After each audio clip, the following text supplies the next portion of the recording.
Hello दोस्तों, स्वागत है आप सभी का वैल्यू इन्वेस्टर यूट्यूब चैनल के ऊपर। इस वीडियो के अंदर बात करेंगे ओला इलेक्ट्रिक मोबिलिटी लिमिटेड के शेयर के ऊपर।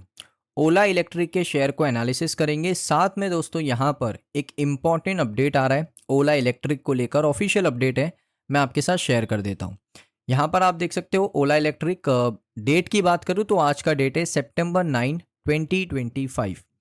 अब यहाँ पर आप देख सकते हो एक क्लैरिफिकेशन आया है ओला इलेक्ट्रिक कंपनी की तरफ से। एक मीडिया रिपोर्ट्स आ रही थी दोस्तों बिजनेस लाइन की तरफ से, जिसमें यहाँ पर टाइटल कुछ इस तरीके सा था कि ओला इलेक्ट्रिक की जो फाइनेंशियल कंट्रोल है वो यहाँ पर सही नहीं है। ऑडिटर ने फ्लैग किया है material weakness in inventory controls. अब पूरा मामला क्या है मैं बिल्कुल आसान भाषा में आपके साथ शेयर करता हूँ। अब देखिए हुआ क्या, ये रिपोर्ट्स आई दोस्तों। सबसे पहले इस रिपोर्ट का मैं आपको डेट बता देता हूँ। ये आई है 6 सितंबर को। 6 सितंबर को बिजनेस लाइन ने इस रिपोर्ट को पब्लिश किया और उसके बाद मार्केट के अंदर ये बात चलने लगी कि ओला इलेक्ट्रिक प्रॉपरली फिजिकल अपनी जो इन्वेंट्री है उनको चेकआउट नहीं करता है, क्योंकि फिजिकल इन्वेंट्री के अंदर मिस्टेक आई है और इस वजह से फाइनेंशियल लॉस हो सकता है कंपनी का।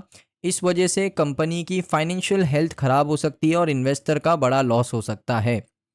तो इसी चीज़ का काउंटर यहाँ पर किसने किया? ओला इलेक्ट्रिक ने कर दिया है। अब ओला इलेक्ट्रिक ने क्या यहाँ पर काउंटर किया मैं आपको समझा देता हूँ। सबसे पहले आप देख सकते हो यहाँ पर बहुत सारी चीज़ें उन्होंने एक्सप्लेन करी है, लेकिन दोस्तों इसका काउंटर बहुत ही छोटा है जो आप बिल्कुल आसानी से समझ जाओगे। इसका काउंटर इस तरीके से किया ओला इलेक्ट्रिक ने कि उन्होंने यहाँ पर रिस्पॉन्ड किया बिजनेस लाइन को कि कहा कि जो फिजिकल काउंटिंग है उसकी मिस्टेक हम भी मानते हैं कि हमारे से एक सिंगल क्वार्टर के अंदर जो फिजिकल काउंटिंग होती है स्टॉक्स की, इन्वेंट्री की, वो गलती से हो गई है। लेकिन जो हमारा कंप्यूटर सिस्टम है जो यहाँ पर डबल बार चेक करता है सारी इन्वेंट्री को प्रॉपरली, उसमें हमारे नंबर्स इन्वेंट्री के प्रॉपर हैं। ऑडिटर्स ने इसके ऊपर क्लियरेंस दे दिया है ओला इलेक्ट्रिक को। तो ना इससे कोई फाइनेंशियल लॉस होने वाला है कंपनी को, ना कोई फ्रॉड होने वाला है कंपनी के साथ, ना इन्वेस्टर का लॉस होगा, ना फाइनेंशियल हेल्थ कंपनी का खराब होगा। तो इससे कंपनी के अंदर कोई भी इम्पैक्ट नहीं होने वाला। तो बस ये मामला इतना सा था कि ओला इलेक्ट्रिक ने एक क्वार्टर के अंदर क्या किया, जो उनके आप कह सकते हो फिजिकल उनकी सारी इन्वेंट्री होती है, तो उस इन्वेंट्री के अंदर ना जो काउंटिंग होती है रियल टाइम काउंटिंग होती है, जहाँ पर फिजिकल काउंटिंग होती है, यानी एक वर्कर कंपनी का एम्प्लॉय जाता है और फिजिकली सारी चीज़ें काउंट करता है। तो उसमें वहाँ पर एक काउंटिंग मिस्टेक हो गई। अब ये मिस्टेक यहाँ पर इतनी भारी पड़ सकती है कि एक प्रॉपर रिपोर्ट निकाला गया इस मिस्टेक के ऊपर, और निकालना भी ज़रूरी है क्योंकि इन्वेस्टर अवेयरनेस यहाँ पर फैलानी ज़रूरी है। लेकिन ओला इलेक्ट्रिक ने इसके रिप्लाई में कहा कि हमने ऑलरेडी डिस्क्लोजर दे दिया था बीएससी की वेबसाइट के ऊपर। इसका डिस्क्लोजर हमने पहले ही दे दिया था कि हमारे से एक मिस्टेक हुआ है और वो मिस्टेक है फिजिकल काउंटिंग मिस्टेक। लेकिन जो कंप्यूटर सिस्टम है ओला इलेक्ट्रिक का, उसने उस मिस्टेक को डिटेक्ट कर लिया और उसने ऑलरेडी उस मिस्टेक को किया ही नहीं था। तो मशीन यहाँ पर कभी भी गलत नहीं बता रही है, मशीन ने पहले ही बता दिया था कि ये मिस्टेक है और ओला इलेक्ट्रिक को भी पता चल गया था और मशीन ने उस मिस्टेक को सही भी कर दिया और ओला इलेक्ट्रिक ने उसका डिस्क्लोजर पहले ही दे दिया था। सो ये फाइनेंशियल आप कह सकते हो ना, इस पर कोई लॉस होगा ना कुछ भी होगा, इम्पैक्ट होगा। इसका रिप्लाई ओला इलेक्ट्रिक ने प्रॉपर यहाँ पर एक क्लैरिफिकेशन दे दिया है, ये देख सकते हो। ये क्लैरिफिकेशन काफ़ी लंबा है लेकिन शॉर्ट में मैंने आपको बता दिया कि मामला हुआ क्या था। ऑडिटर्स की तरफ से यहाँ पर कोई कमेंट नहीं है। ऑडिटर्स ने इस सभी चीज़ों को क्या किया है, अप्रूवल दे दिया है कि आपका जो कंप्यूटर बेस्ड सिस्टम है जहाँ पर काउंटिंग होता है हर एक आपके इन्वेंट्री का, वो बिल्कुल एक्यूरेट काउंट करता है कंप्यूटर। हम इंसानों से गलती हो सकती है, मशीन गलती नहीं कर रहा है। मशीन ने पहले ही डिटेक्ट कर लिया था कि आपकी जो काउंटिंग है और मेरी जो काउंटिंग है उसमें डिफरेंस है, मेरी काउंटिंग सही है, आपकी काउंटिंग गलत है। तो इससे ओला इलेक्ट्रिक के जो मैनेजमेंट है उसको पता चला और उन्होंने डिस्क्लोज भी कर दिया। बट अच्छी बात है, बिजनेस लाइन ने भी एक अवेयरनेस फैलाने के लिए, इन्वेस्टर्स पैसा लगा रहे हैं तो अवेयरनेस फैलाने के लिए ये रिपोर्ट्स यहाँ पर आप कह सकते हो पब्लिश किया, जो कि अच्छी बात है और इसका रिस्पॉन्स भी जल्दी आ गया, तो ये भी अच्छी बात है। अब इस पर कोई भी यहाँ पर बात करने की ज़रूरत नहीं है। फाइनेंशियल हेल्थ पे कोई असर नहीं पड़ेगा क्योंकि कोई कंप्यूटर सिस्टम जब होता है ना तो उससे प्रॉब्लम नहीं होता है, वो ऑटोमेटिकली सारी चीज़ें काउंट करता है प्रॉपरली। फिजिकल इसलिए करते हैं कि कुछ गलती कभी कंप्यूटर से भी हो सकती है, तो इसीलिए फिजिकल चीज़ें करते हैं। बट यहाँ पर गलती हो गई, उसको सुधार दिया गया है और उसके ऊपर अब कोई कमेंट करने की ज़रूरत नहीं है हमें। ये चीज़ यहाँ पर पता चल गई है ओला इलेक्ट्रिक की तरफ से। अब दोस्तों काफ़ी लोग पूछ रहे थे कि ओला इलेक्ट्रिक का सर थोड़ा एनालिसिस करो। सो दोस्तों मैं आपको बता दूं, यहाँ पर आप देख सकते हो मेरे सामने कुछ क्वार्टर्स के नंबर्स हैं। अब इसको आप देखते जाइए।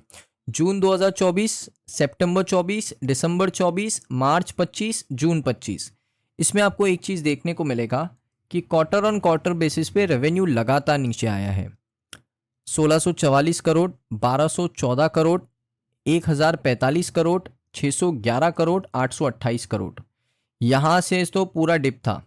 यहाँ से जो ग्राफ अगर बनेगा ना तो इस तरीके से बनेगा, और जो जून का क्वार्टर है उसमें हल्का सा ऊपर जाएगा। ये रेवेन्यू का इस तरीके से ग्राफ बनेगा। तो रेवेन्यू के अंदर इंप्रूवमेंट करने की ज़रूरत है। नेट प्रॉफिट लॉस में है सारी चीज़ें। 347 करोड़ का लॉस, 495 करोड़ का लॉस, 564 करोड़ का लॉस, 870 करोड़ का लॉस और 428 करोड़ का लॉस। ईपीएस भी माइनस में चल रहा है। अगर आप ईयरली बेसिस पे देखोगे रिजल्ट, तो यहाँ पर आपको क्या देखने को मिलेगा, ईयरली बेसिस पे रेवेन्यू आपको अच्छा देखने को मिलेगा, जिसमें 373 करोड़ का रेवेन्यू था 2022 में, 23 में 2623 करोड़, 24 में 5000 करोड़ और 25 में 4514 करोड़। तो 2024 में कंपनी का रेवेन्यू पीक पर था और 25 में थोड़ा रेवेन्यू नीचे आया है। उसके बाद देखोगे यहाँ पर कंपनी का नेट प्रॉफिट लगातार माइनस में, 784 करोड़ लॉस, 1472 करोड़ का लॉस, 1584 करोड़ का लॉस, 2025 में 2276 करोड़ का लॉस। तो लगातार कंपनी लॉस कर रही है। कैश फ्लो की बात करें, माइनस में कैश फ्लो, 2391 करोड़ का कैश फ्लो माइनस में, 633 करोड़ माइनस में, 1507 करोड़ माइनस में, 884 करोड़ माइनस में। इन्वेस्टिंग एक्टिविटीज़ भी कुछ भी नहीं है। तो बैलेंस शीट भी अगर आप देखोगे, कंपनी के रिजर्व -98 करोड़, जो कि इम्प्रूव हो रहे हैं क्योंकि पहले -2909 करोड़ था, अब -98 करोड़, यानी रिजर्व के अंदर थोड़ा इम्प्रूवमेंट आया है। उसके अलावा कंपनी का अगर आप लाइबिलिटीज़ देखोगे 1156 करोड़ है, यानी कंपनी ने अपने जो लाइबिलिटीज़ है उनको यहाँ पर थोड़ा कम किया है।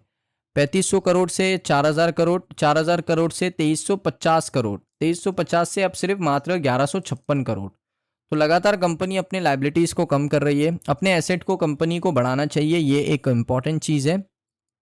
अगर आप कंपनी के टोटल एसेट देखोगे तो वो यहाँ पर कम होते गए हैं। 11,000 करोड़ से 7,500 करोड़ आया, फिर 5,500 करोड़, अब 5,395 करोड़। तो एसेट को कंपनी को बढ़ाना चाहिए। ये अभी तक का दोस्तों डेटा है किसका, ओला इलेक्ट्रिक लिमिटेड का। अब ओला इलेक्ट्रिक की सारी अपडेट्स मैंने आपके साथ शेयर कर दी है। अगर आपको ये वीडियो अच्छा लगा हो, वीडियो को लाइक कर दें। चैनल पे अगर आप पहली बार आए हो, सब्सक्राइब कर लो। मिलता हूँ मैं आप सभी लोगों को नेक्स्ट वीडियो के अंदर।